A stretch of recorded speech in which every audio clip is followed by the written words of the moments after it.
Hello everyone, I hope you're all doing well. In this video, I want to dip into biblical prophecy very little to show to you, to prove to you the importance of the current country of Jordan in end time prophecy, in eschatological or messianic time of the end in the Bible. So if you are a Christian, if you are a Jew, or if you are a Muslim, it doesn't matter.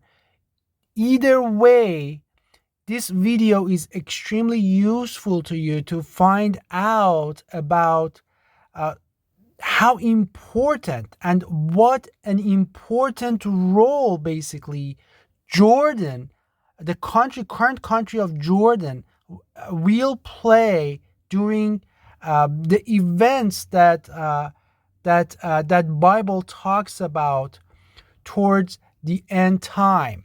Okay, so without further ado, let's take a look at this. Stay with me. You're gonna really enjoy this video. If by any chance you're interested in the end time, in the messianic or eschatological prophecies of the Bible, this is going to be a very I'm just going to dip into it. The point of my channel is not biblical prophecy, but I want to support the idea. I want you to understand the importance of Petra, and for us to understand and truly appreciate the important role that Petra will play. Petra is or Mecca, it's the original Mecca. Petra will play in the end time. You really have to appreciate the role that Jordan will play. So this is a map of the current country of Jordan. As you can see, this is Jordan.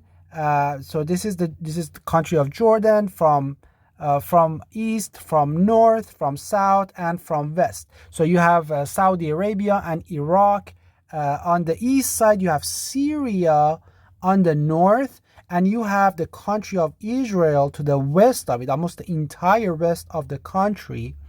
And what I want you to also pay attention is that you have what we call West Bank. So this is the Palestinian territory right now. It's the West Bank Palestinian territory. However, keep in mind, in the old days, this territory was called Judea. So this is basically Judea. So this West Bank is the British name. I don't know how it came up with that, but this is Judea. So I want you to keep that in mind. And then here also in Jordan, I want you to pay attention to Amman. This is the capital of Jordan. So Amman is the city that is the capital of current day Jordan. And then you have Petra here. Petra is at the south of the country. Okay, this is another map. It's an ancient map of the region. As you can see, this is Israel. Back then, you had the northern kingdom of Israel, which was this northern kingdom of Israel. You had the southern kingdom, which was basically Judea. So, and this is what you have as West Bank and Palestinian territory right now here as well. And then when it comes to Jordan, this is where I want you to pay attention. There were 3 kingdoms back then. So this is the country of Jordan right now, but back then in the old days, there were 3 separate kingdoms. There was kingdom of Amman.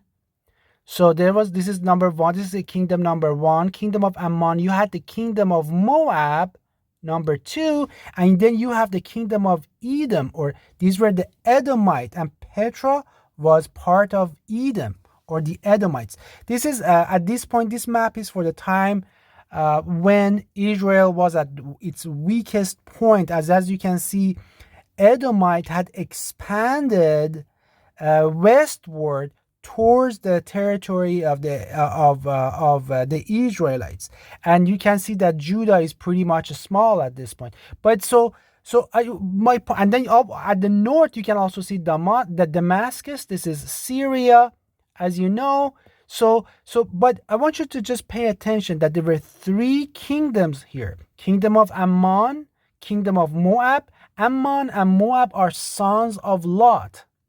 Lot, obviously, like all other men, his wife died, and then later on he married another person and had two kids, two sons. Allah gave him two sons. So the stories you read in the Old Testament, that doesn't even make sense about that. So I'm not even going to go over it. And then you had Edom. Who were the Edomites? I have mentioned that before. These were children of Ishmael and Esau, who was son of Isaac. So Ishmael, son of Abraham, and Esau, son of Isaac, they settled down here, and Esau went to Ishmael and married one of his daughters, and they intermingled. So they gave rise to what is known as Edomites.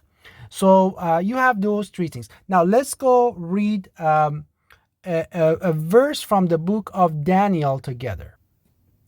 Okay, so this is verse from chapter 11, verse number 40 of the book of Daniel. It says, and at the time of the end. So right off the bat, it's giving you the address that this is at the time of the end. This is about the end times. Shall the king of the south contend with him? And the king of the north. So remember, I don't want to go into who is king of the south, who is king of the north. It's obviously a powerful northern country, a powerful southern country. Get at it. So the king of the north shall come against him, against the king of the south, like a whirlwind. So it's a very powerful northern country that starts attacking a southern, the king of the south, like a whirlwind, with chariots and with horsemen and with many ships. So it's huge military equipment. So remember, Prophet Daniel at this point, it's about 500 BC. Prophet Daniel, 500 years before Christ, is prophesying about end times. So they don't know about airplanes. They don't know about our military equipments. So you have to put yourself in the shoes of that prophet when he's prophesying. He's prophesying at that time about the future event. So things are translated into that prophet's language, into what they are knowledgeable about. They don't know about computers. They don't know about robots. They don't know about missiles. So he's talking about basically very advanced military equipments and with many ships. And he shall enter into the countries. Basically, they will conquer many countries. This is what we call World War III. So there has been two world wars so far. World War I, World War II. This is World War III. I don't know when this is going to happen. I don't know when this is going to be. But when it happens, and you remember, I showed to you Allah's mathematical signature that he loves to use. And that is, what is that? You should know. If you watch that video, you should be aware. If you read the Quran, it's very clear. Allah's mathematical signature is 2 + 1 = 3. So there's always 2, and then there's a 1. There's a final 1. So we have had 2 of these world wars so far. So one is outstanding. It's actually Quran mentions it. Bible mentions it. All of these books, they have it. It's very easy to see in all these books, and I'm going to show that to you. But anyway, and he shall enter into the countries and shall overflow and pass through. He shall enter also into the glorious land. So whenever the prophet is talking about the glorious land, he's talking about what is known as Israel, or Al-Ard al-Muqaddasa, the Holy Land. So, and many countries shall be overthrown. So many countries will be overthrown. Now, this is where I want to talk about. But these shall be delivered out of his hand. So basically it's saying that all the countries will fall. They will be overthrown, except for one country. in that region, except for one country that does not that is not overthrown. What is it?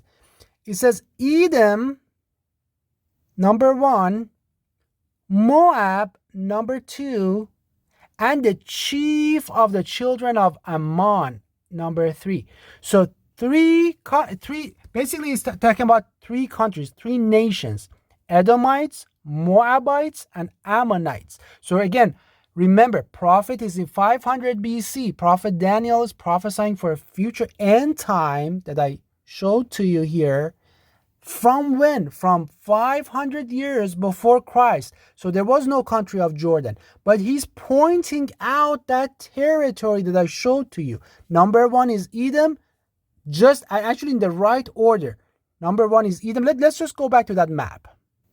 So this is the map that I shared with you, right? So number 1 that the prophecy of Daniel mentioned, this is number 1 that he mentioned was Edom. And then number 2, he mentioned Moab. And then number 3, he mentioned Ammon.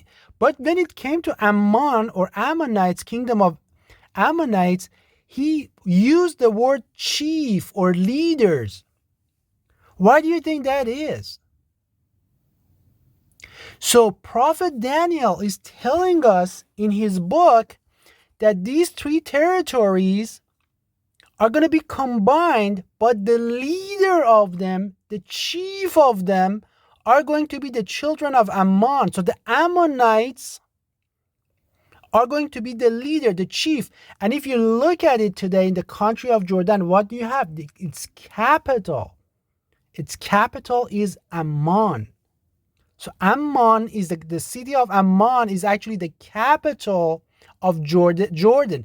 So who is the chief in this territory right now? Who are the leaders of this territory right now? It's the chief children of Ammon, leaders, Ammonite leaders. So Prophet Daniel not only is telling us that the country of Jordan is going to be safe, it's going to be a safe sanctuary in the end times, it is also telling us that its capital is going to be Amman. Just like it is right now. Just like it is. So let's go back to the prophecy. I don't want to go. You can read this yourself if you want to. But something interesting is that, but he shall have, this country, the king of the north, this northern country, shall have power over the treasures of gold and of silver and over all precious things of Egypt. So they will have full control over the economy of the world at that time. Full control. So, and they will also be able to control gold, silver, and things like that. And you can read the rest of it. It's very interesting. But this northern kingdom shall go forth with great fury to destroy and utterly to sweep away many. But Allah says, Prophet Daniel says that yet he shall come to his end and none shall help him.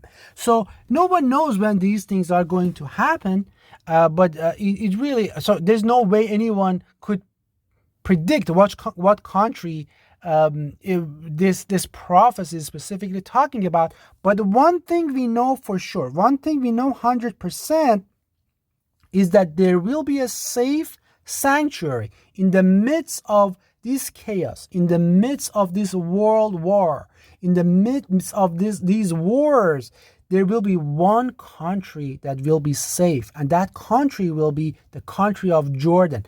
And the prophecy mentions it very specifically: Edom, Moab, and Ammonites, who are going to be the chief of this country. So that tells you that the country of Jordan will stay, and Amman, the city of Amman, will stay as its capital during those times, and it will be safe from this war. So Allah will not allow the armies of the king of the north enter and occupy and overthrow the country of Jordan. So one more time, many countries shall be overthrown, but these shall be delivered out of his hand: Edom and Moab and the chief of the children of Ammon. Now let's look at this again. What do you see?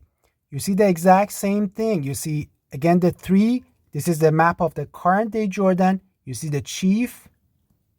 What is the chief? Is Amman or Ammonites. You have the Moabites here, and obviously you have the Edomite. And where is Petra? Petra is right here. You have Petra here as well.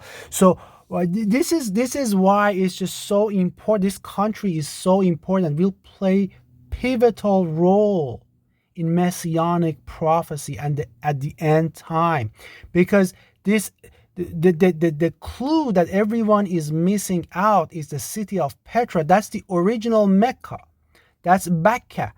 That's very, very important. In the old times, at time of David, at time of Solomon, it was people, and that's why people used to go and perform pilgrimage to Petra before the temple in Jerusalem was built by Solomon.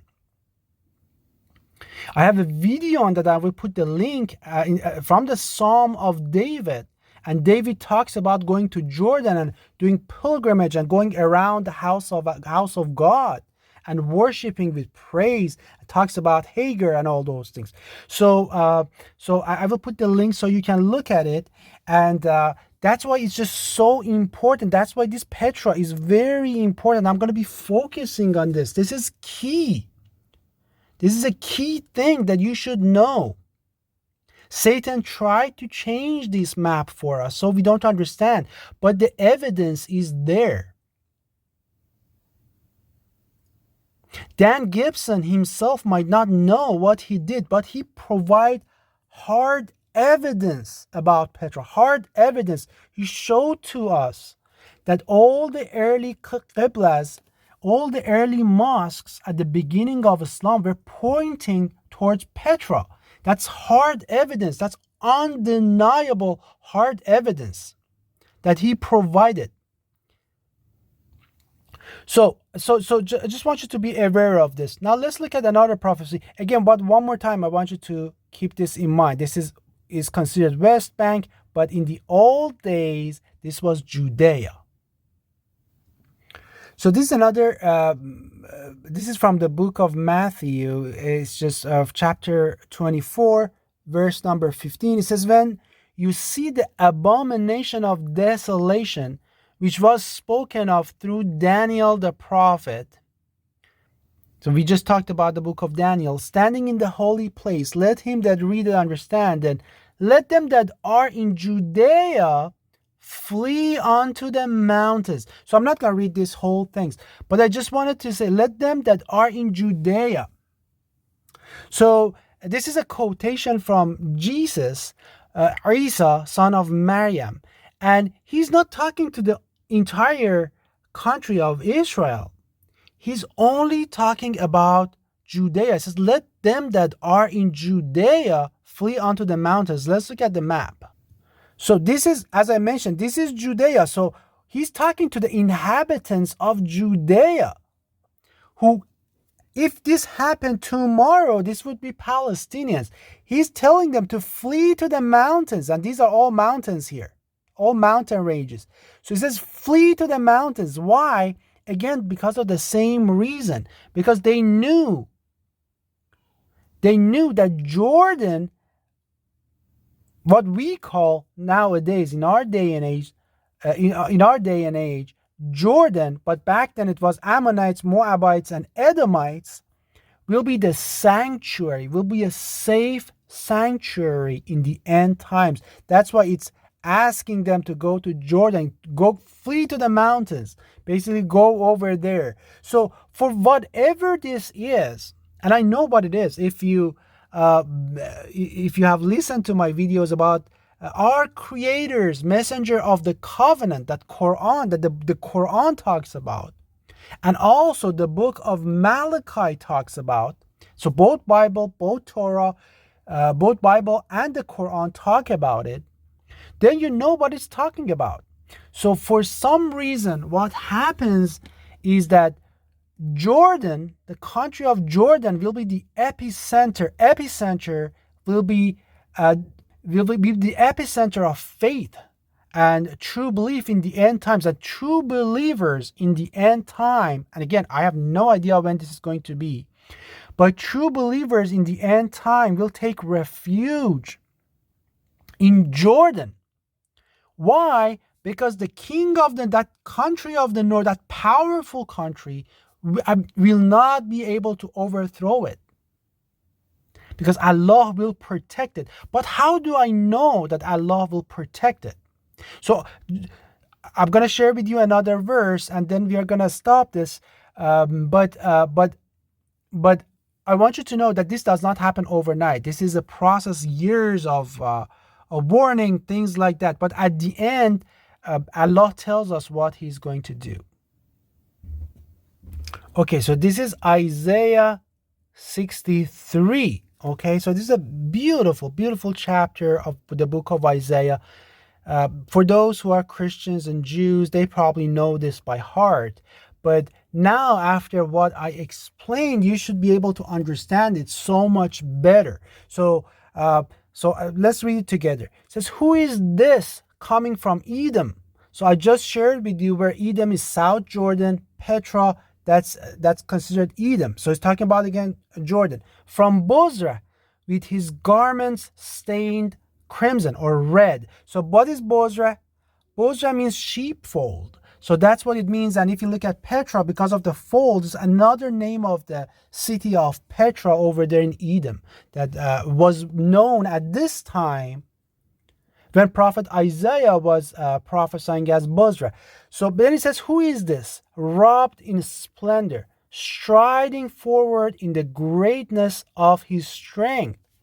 So it's a question. Allah is setting the prophet is setting the stage for his prophecy. Then God says, "It is I proclaiming victory, mighty to save."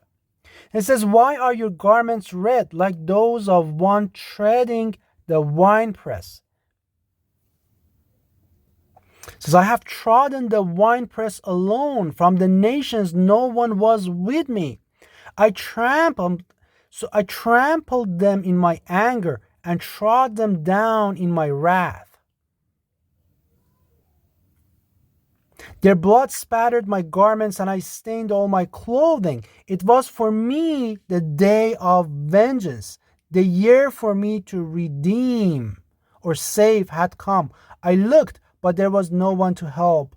I was appalled that no one gave support. So my own arm achieved salvation for me, and my own wrath sustained me. I trampled the nations again. In my anger, in my wrath, I made them drunk and poured their blood on the ground." So again, this chapter, these verses are talking about the Third World War, which is going to be a huge war at the end times. They're talking about that. All the nations will gather together against the true believers. All the nations, against the community of the true believers, community of the elect. All the nations, including many of the current Islamic countries, they will all gather against the true believers to destroy them. And where are the true believers here? They are in Jordan. This is the only country that has not been conquered, the only country that has not been overthrown. But at this point, our God, our Creator, comes to the rescue of the community of the believers that is taking refuge, taking shelter in the current country of Jordan. And Allah says, what does He say? God says, our Creator, you can call Him Yahweh, Allah, it doesn't matter. All good names belong to Him. All good names belong to Him. So He says, Allah, God, our Creator, comes from Edom. Again, specifies here for us, so we don't make that any mistakes, from Edom, South Jordan, from Bozrah, which again is Petra, and comes out, defends them, defeats the nations, destroys them, and make the elect, make the community of the true believers victorious. And Quran tells us the exact same thing. What does Quran say? It says, إِذَا جَاءَ نَصْرُ اللَّهِ وَالْفَتْحُ. It means when Allah's help and the victory comes. So again, this is the exact same thing, that this is, it's I proclaiming victory, proclaiming al-fath. That's Nasrullah wal-fath. Quran calls it, the Arabic for it is what? Arabic for it is al-fath. Allah is proclaiming the victory, mighty to save. And Allah says nobody was able to help.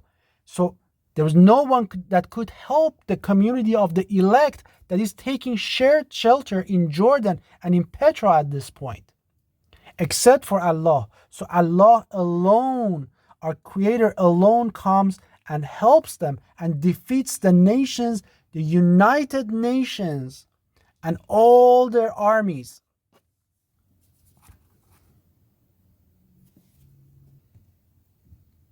So again, mentions from the nations there was no one to help, and it was the time, the day of vengeance, the year for me to redeem or to save had come. I looked, but there was no one to help. And this is exactly what the Quran tells us as well. It means when Allah's help, when God's help and victory comes. And you will see mankind entering into the true religion of God in groups. Then it says, then praise and glorify your Lord. So that's what this is talking about.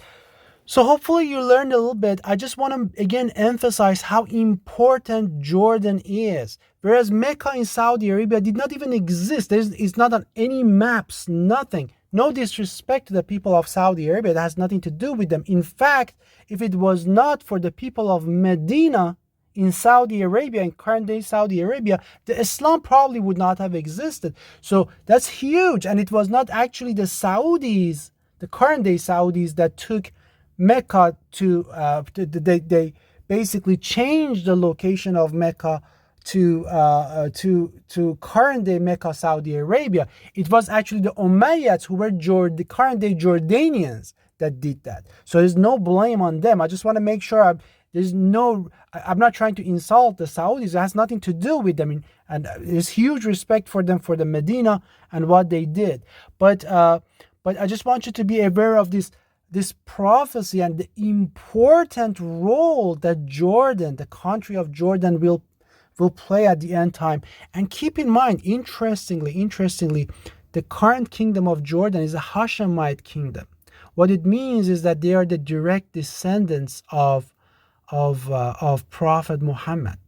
They're the 41st, I believe, 40th or 41st direct descendant of Prophet Muhammad, right? And the current king, the royal family of Jordan. So these are Hashemite kingdom. And how interesting, what a coincidence that Allah, our Creator, has installed the family of the Prophet, the descendant of the family, the descendant of our Prophet in current country of Jordan. How befitting. And considering that they are actually ruling the true original Mecca, which is located in Petra, Jordan. Isn't that amazing? Allah is talking to us through His actions. We just have to listen and think. Everything happens for a reason. Peace and blessings to all of you.